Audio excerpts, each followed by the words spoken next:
Hello friends, welcome to my channel.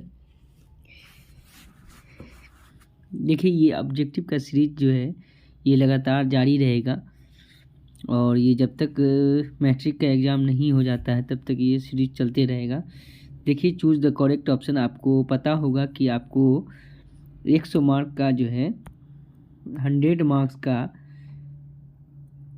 100 question रहेगा objective का, जिसमें से आपको 50 का जवाब देना है। अगर 50 में 50 समझिए आ गया सॉलिड मार्क्स, तो समझिए कि आपका अच्छा मार्क्स आने वाला है। और इस तरह का जो ऑब्जेक्टिव बताया जा रहा है, इस तरह का हर साल जो है ऑब्जेक्टिव पूछा जा रहा है। अगर इसको अच्छे से प्रैक्टिस कर लेते हैं, जितना हम ऑब्जेक्टिव बता रहे हैं, तो आपका समझिए कि 90 प्लस कोई नहीं इसको रोक सकता है। अच्छा मार्क्स आपको आ सकता है।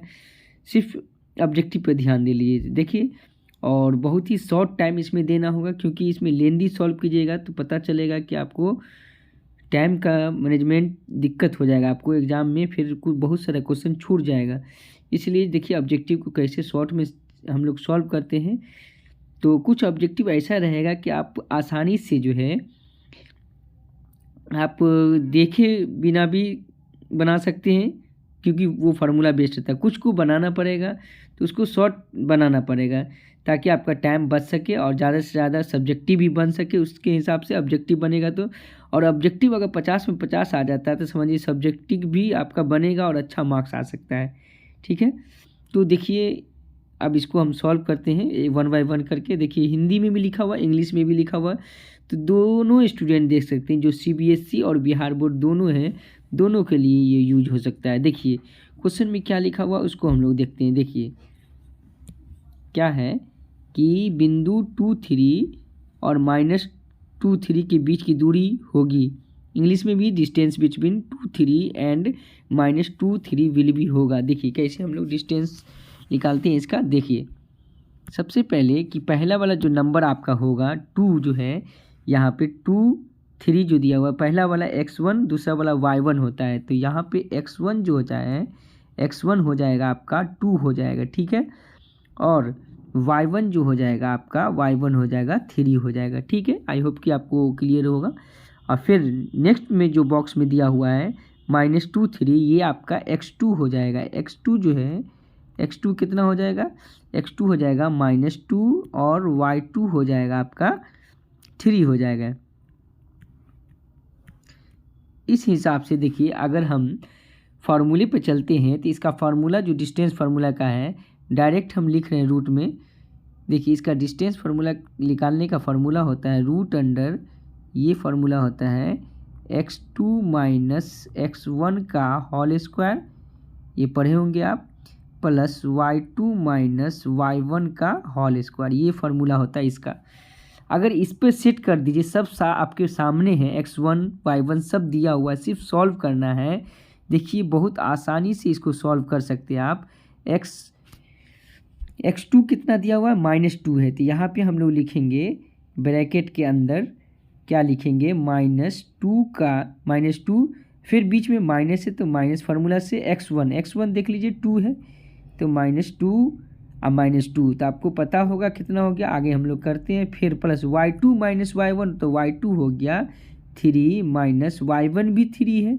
तो और ये तो पहले से ये कट हो गया, क्योंकि 3 में से 3 गया तो क्या हो जाएगा, ये कट के 0 हो जाएगा। 0 का स्क्वायर आप जानते हैं कि वो 0 ही होगा। तो इसको, इस पार्ट को आपको नेगलेक्ट कर देना है, इसको हटा देना है।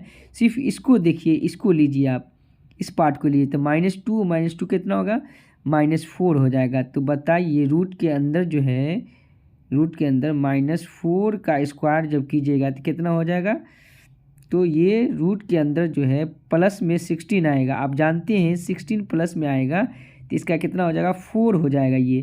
तो आप ऑप्शन देख लीजिए कि 4 किस में है। देखिए बी ऑप्शन में, ऑप्शन बी नंबर देखिए, तो ये राइट आंसर है। तो आई होप कि ये आपको समझ में आया होगा। अगर इस तरह बनाइएगा तो आपको 2 मार्क्स में भी आता है, ऑब्जेक्टिव में भी आता है, आसानी से बन जाएगा। चलिए हम नेक्स्ट क्वेश्चन पे चलते हैं। देखिए, आप दोस्तों को भी शेयर प्लीज़ कीजिएगा और ज़्यादा से ज़्यादा लाइक शेयर सब्सक्राइब कीजिएगा। मोटिवेट जब तक आपका नहीं मिलेगा तब तक हम मोटिवेट नहीं हो जाएगा, क्योंकि मोटिवेट ही एनर्जी का काम करता है आगे वीडियो बनाने का।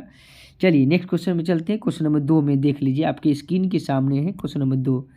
देखिए, यदि द्विघात बहुपद QX दिया हुआ है x² - x+4 के शून्यक अल्फा बीटा हो तो अल्फा प्लस बीटा का मान होगा। देखिए लिखा हुआ भी, if alpha and beta are zeros of quadratic polynomial. Quadratic polynomial देख लीजिए QX बराबर दिया हुआ है। देखिए तो आपका ये एक पोलिनोमियल दिया हुआ है, QX बराबर एक पोलिनोमियल दे दिया है, QX बराबर एक पोलिनोमियल दे दिया, क्या है तो वो देख लीजिए, x² - x+4। ठीक है, ये आपका पोलिनोमियल दिया हुआ। आपसे पूछ रहा है अल्फ़ा प्लस बीटा का वैल्यू पूछ रहा था। अल्फ़ा प्लस बीटा का वैल्यू आपको याद होगा। सबसे पहले मैं बता दूं कि ये देख लीजिए, इसमें आपको कि इसमें कोफिशिएंट आपको पहले पता करना होगा। देखिए x² का कोफिशिएंट क्या होता है, यहाँ पे a होता है, तो जान लीजिए यहाँ पे, और x के साथ b होता है और c कांस्टेंट है, तो यहाँ पर a b c value put कर लीजिए, आप पहले रख लीजिए। तो x² फार्मूला होता है। इसमें हम लोग जानते हैं कि पोलिनोमियल जो बनता है मेरा, पोलिनोमियल होता है ax² plus bx plus ax² plus bx plus c होता है। तो देखिए इसमें पता हो गया होगा कि x² के साथ a आता है और x के साथ b आता है और c ये कांस्टेंट नंबर होता है। तो आपको पता हो गया कि यहाँ पर जो आपके सामने स्क्रीन पे जो क्वेश्चन दिया हुआ है x² - x+4 में, तो बताइए x² का कोफिशिएंट कितना होगा, माने जो a का वैल्यू होगा। तो बताइए a बराबर यहाँ पे आपका हो जाएगा 1। उसके बाद b का कितना हो जाएगा, तो b का -1 होगा, क्योंकि यहाँ पे कुछ नहीं नंबर, तो 1 समझा जाएगा, लेकिन उससे पहले माइनस है तो इसलिए -1 दीजिएगा। ये b का वैल्यू हो गया आपका -1।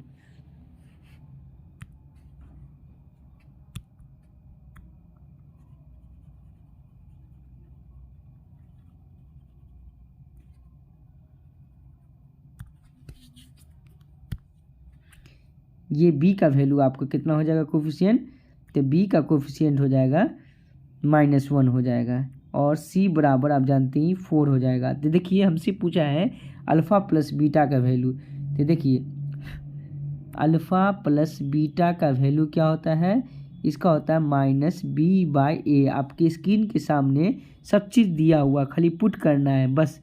देखिए तो ये b का वैल्यू देखिए -1 है, यहाँ फार्मूला में भी माइनस है, तो सबसे पहले माइनस माइनस प्लस हो जाएगा। आप क्या दे दीजिएगा, 1 सीधे दे दीजिएगा, बाय a की जगह पर भी देखिए 1 है।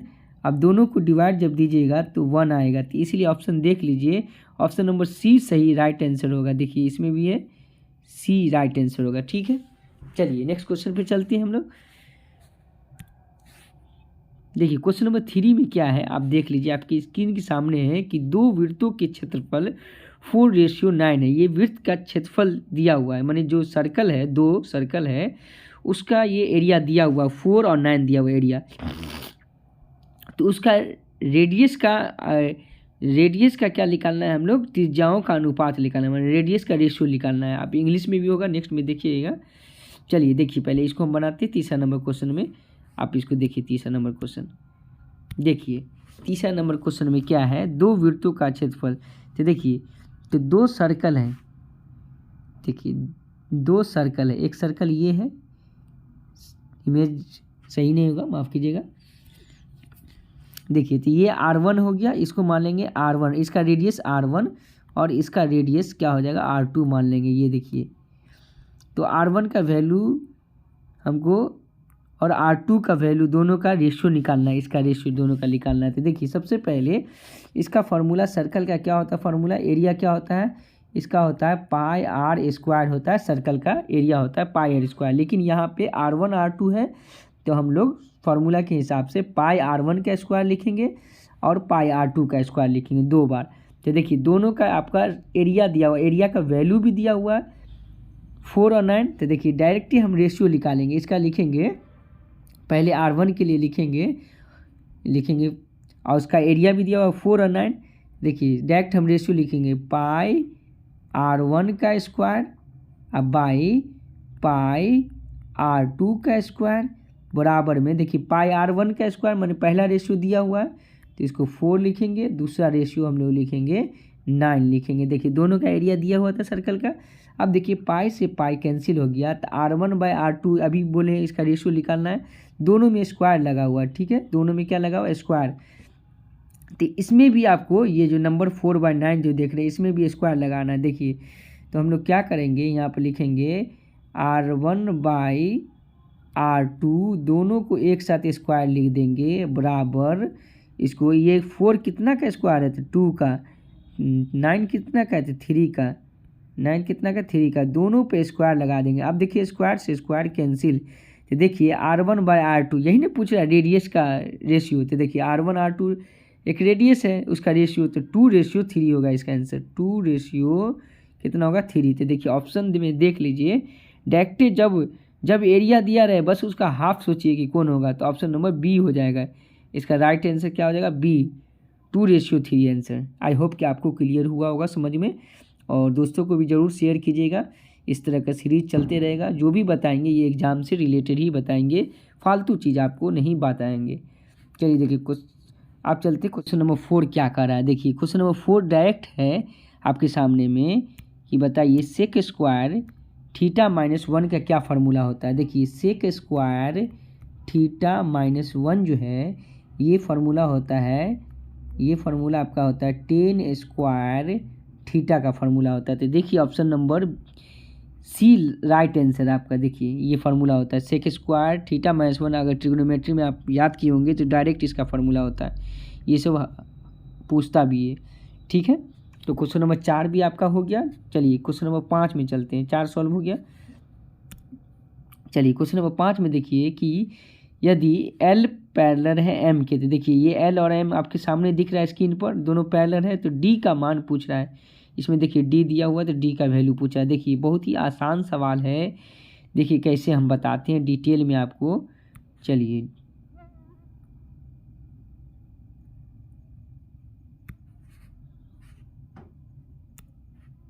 देखिए आपको डिटेल में बनाते हैं। देखिए सबसे पहले ये को इंटीरियर एंगल है, को इंटीरियर हिंदी में बोलते हैं सह अंतःकोण बोलते हैं। तो देखिए इसके आप जान लीजिए कि सह अंतःकोण माने कि को इंटीरियर एंगल जो होता है जो एक ही तरफ हो, तो उस दोनों का जो एंगल जो होता है, दोनों का सम जो होता है माने कि दोनों का जोड़ 180 डिग्री के बराबर होता है। तो दोनों एंगल को जोड़ दीजिए, माने 3D + 50 और 2D + 20 दोनों जोड़ के 180 हो जाएगा। तो देखिए दोनों को जोड़िएगा तो अभी आपको पता है कि ये एक एंगल 3D + 50 है। देखिए एक एंगल है 3D + 50 है, और उसको जोड़ देंगे किसके साथ, 2D + 20 के साथ जोड़ देंगे, बराबर 180 डिग्री है रूल के अकॉर्डिंग, ठीक है।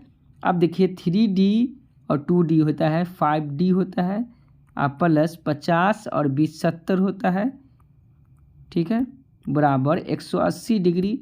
तो आप देखिए 70 घटा दीजिएगा तो 5D बराबर कितना बचेगा आपका, तो यहाँ पे प्लस में 70 उधर जाएगा तो माइनस में, तो 180 में से 70 घटा दिए तो 110 आएगा, ठीक है। तो D बराबर आपका हो जाएगा 110/5। आप 5 से काट दिया तो 22 मरतबे कट जाएगा इसका, तो D बराबर कितना होगा, 22 डिग्री। देखिए option number A right answer है, माने क है इसका, ठीक है। आई होप कि आपको क्लियर हो रहा होगा।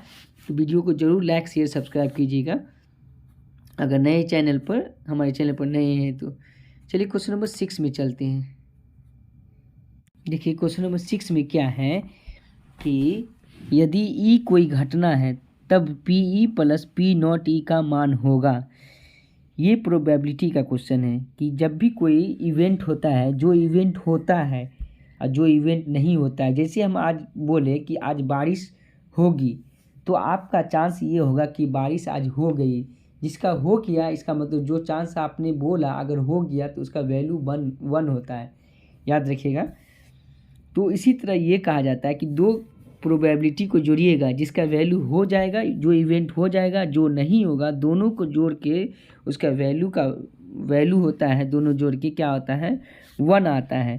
तो इसीलिए दोनों का जोड़ कितना हो जाएगा, 1 के बराबर, माने कि PE + P0E बराबर 1 होता है। ये फार्मूला है इस तरह का प्रोबेबिलिटी का, इसीलिए ये डायरेक्ट फार्मूला पे है, तो इसलिए ऑप्शन नंबर आपका बी राइट आंसर हो जाएगा, ठीक है। कोई दिक्कत नहीं। चलिए हम लोग चलते हैं 7 क्वेश्चन पर। 7 क्वेश्चन में क्या है ये भी देख लीजिए, सामने में 7 क्वेश्चन है, उसमें देख लीजिए। 7 क्वेश्चन में देखिए, 7 क्वेश्चन में नीचे लिखा हुआ आपके स्क्रीन पर होगा, देखिए 3 4 7 2 7 6 7 9 है का बहुलक होगा, माने मोड पूछ रहा है। आपको पता होगा मोड निकालने का, ऑब्जेक्टिव में इस तरह का क्वेश्चन दिया रहेगा तो बस उसमें देखिए जो मैक्सिमम नंबर, देखिए ज़्यादा से ज़्यादा नंबर कौन है, तो सबसे ज़्यादा बार 7 है, तो इसीलिए इसका आंसर जो हो जाएगा ऑप्शन नंबर 7 हो जाएगा। ऑप्शन नंबर क्या हो जाएगा, ऑप्शन नंबर 7 हो जाएगा। देखिए सबसे ज़्यादा बार कौन है, 7, और मोड का फॉर्मूला भी है मैक्सिमम नंबर ऑफ फ्रीक्वेंसी, तो सबसे ज़्यादा बार 7 ही आएगा, इसीलिए ऑप्शन नंबर सी हो जाएगा राइट आंसर। आई होप कि आपको क्लियर होता होगा।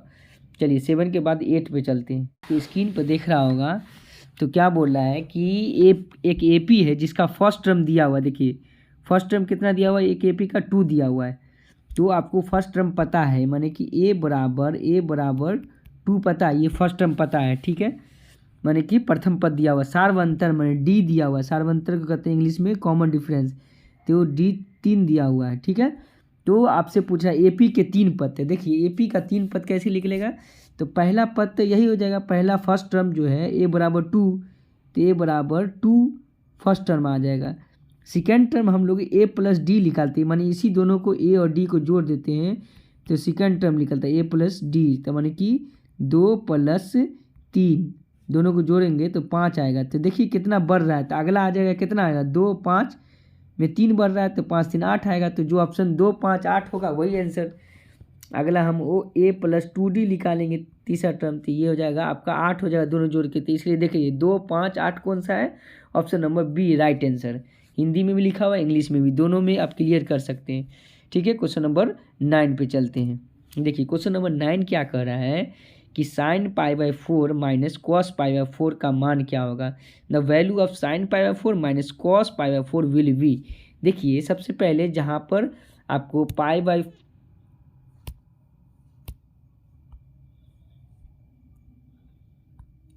सबसे पहले आपको जहाँ पर π/4 लिखा रहा है, π/4 लिखा हुआ है, तो पहले इसको कन्वर्ट कर लीजिए। π/4 का मतलब हो गया, पाई का वैल्यू होता है 180 डिग्री, अब बाई 4 से डिवाइड दे दीजिएगा तो ये 45 हो जाएगा, ठीक है, 45 डिग्री। तो अब इसका मतलब हो गया साइन 45, तो साइन 45 कितना होता है, साइन 45 आपको याद होगा कि 1 होता है।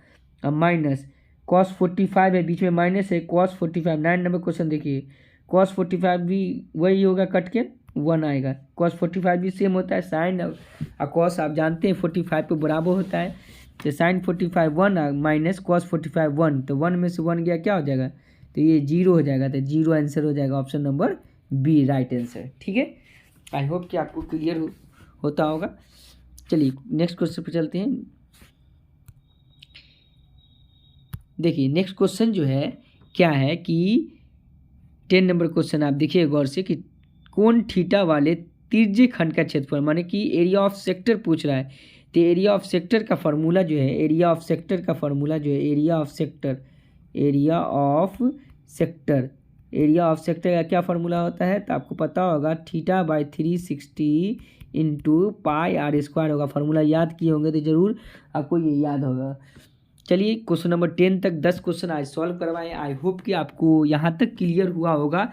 नेक्स्ट सीरीज इसी तरह के हम 10 क्वेश्चन चुन कर लेके आएंगे, जो क्वेश्चन प्रीवियस क्वेश्चन पूछा हुआ है कहीं ना कहीं, ठीक है। तो इस तरह का क्वेश्चन बराबर रिपीट करेगा।